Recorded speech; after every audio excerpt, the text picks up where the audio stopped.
Halo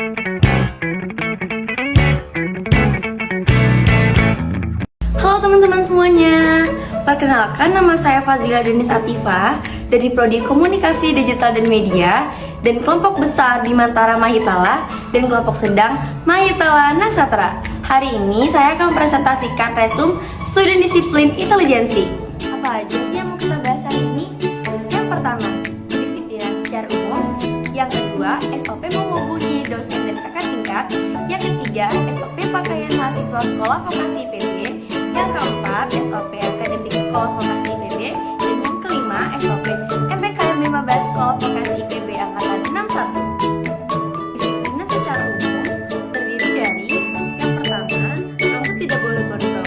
Untuk pria, rambut tidak boleh melewati alis mata, telinga, ataupun kerah baju. Dan potongan rambut harus rapi.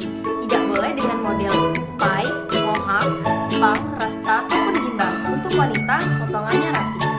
Yang kedua, wajib memakai sepatu tertutup dari ujung jari hingga ujung tumit. Yang ketiga, tidak menggunakan aksesoris yang tidak wajar, seperti menggunakan tindik ataupun dilarang menggunakan tato permanen ataupun semi permanen. Mahasiswa dilarang terlibat mengkonsumsi zat adiktif seperti narkotika, psikotropika, ataupun zat adiktif lainnya. Mahasiswa juga dilarang melakukan tindakan asusila seperti pelecehan seksual, pornografi, ataupun penyimpangan seksual. Dan juga, mahasiswa tidak diizinkan untuk beraktivitas di kampus di atas jam 10 kecuali atas izin pimpinan vokasi. Dan mahasiswa juga dilarang untuk melakukan tindakan vandalisme seperti merusak fasilitas kampus. Selanjutnya, kita menghubungi dosen dan juga kakak tingkat. Yang pertama, tampilan foto profil menggunakan foto yang jelas. Yang kedua, tampilan nama akun menggunakan nama lengkap. Selanjutnya, dilarang menghubungi dosen ataupun kakak tingkat di atas jam 9 malam. Dan ketika mengirimkan pesan, dilarang melakukan spam chat, menggunakan kata yang sopan, dan apabila tidak dibalas dalam waktu 6 jam, diperbolehkan untuk menghubungi kembali. Untuk etika chat yang benar, ucapkan salam sebagai pembuka, memperkenalkan diri dari nama, NIM dan juga prodi, dan juga menjelaskan maksud ataupun tujuan kepada dosen ataupun kakak PJK. Di akhir pesan, mengucapkan terima kasih dan menutup dengan salam. Selanjutnya, kita akan membahas SOP pakaian kampus.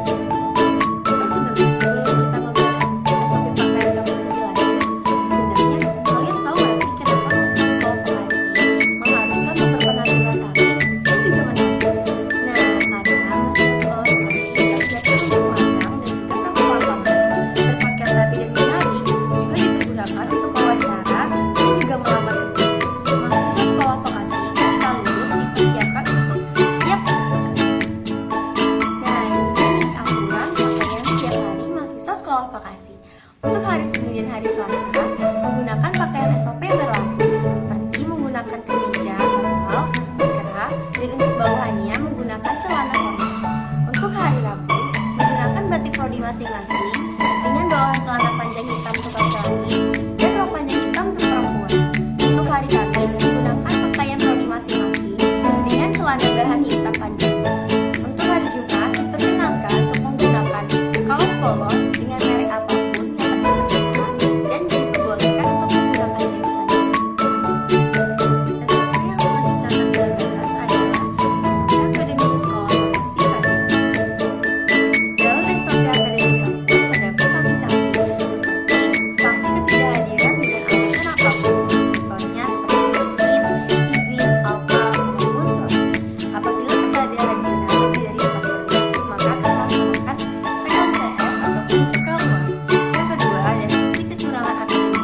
Contohnya seperti melihat ujian teman, bekerja sama dalam pelaksana ujian, dan melihat catatan yang dipersiapkan saat ujian. Selanjutnya ada sanksi terhadap pelanggaran tata tertib kehidupan kampus. Untuk pelanggaran ke-1, KTM akan diambil, berdialog dengan tim Kondisma sampai 7 kali pertemuan, selambat-lambatnya dalam 3 minggu sejak tercekal. Untuk pelanggaran kedua, diberikan teguran tertulis 1 orang tua dan mahasiswa diskorsing selama 3 hari, maka ketidakhadiran dinyatakan alfa. Pelanggaran ketiga, diberikan teguran tertulis kedua untuk orang tua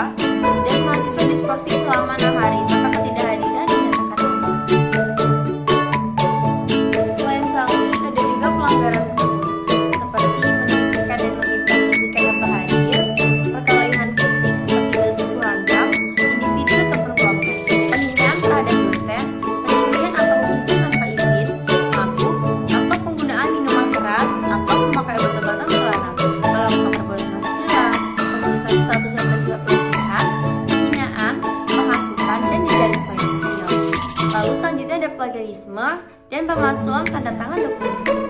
Selanjutnya, kita akan membahas SOP MPKMB Mubah Kota 61. Untuk SOP MPKMB hari pertama, untuk putra menggunakan kemeja putih panjang dan untuk celananya berbahan formal dilarang menggunakan training, stretch, jeans, volume, ataupun lainnya dan tidak diperbolehkan menggunakan celana kecil dan celana harus longgar minimal 5 cm dari putih. Untuk putri menggunakan kemeja putih panjang, rok menggunakan rok alay berwarna hitam dan tidak boleh tekan, hanya menyentuh muka kaki dan menggunakan legging panjang berwarna hitam, menggunakan siku berwarna putih dan menggunakan jeans segi 4 berwarna putih.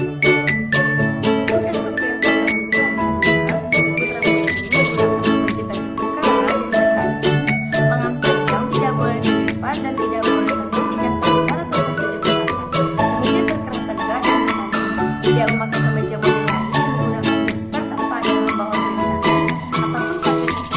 Untuk wanita menggunakan rok alay dan tidak lupa menggunakan siku hitam. Untuk peraturan lainnya seperti dilarang memakai perhiasan yang mencolok, tidak boleh menggunakan cat kuku, makeup yang diperbolehkan hanya skincare, bedak, lipstick dan dengan warna natural dan sewajarnya. Dilarang membawa kendaraan selama kegiatan PKMB dan dilarang menggunakan aksesoris seperti jam tangan, gelang, kalung, ataupun sebagainya. Dan juga datang 1 jam lebih awal dan dilarang membawa senjata tajam, dilarang membawa barang selain barang dibutuhkan, wajib menggunakan deodoran, dilarang membawa parfum, membeli pakai data ataupun kuota, dan segala bentuk sapa tanggung jawab yang lain. Nah, barang-barang apa aja sih yang kita persiapkan ketika lewat di PKMB?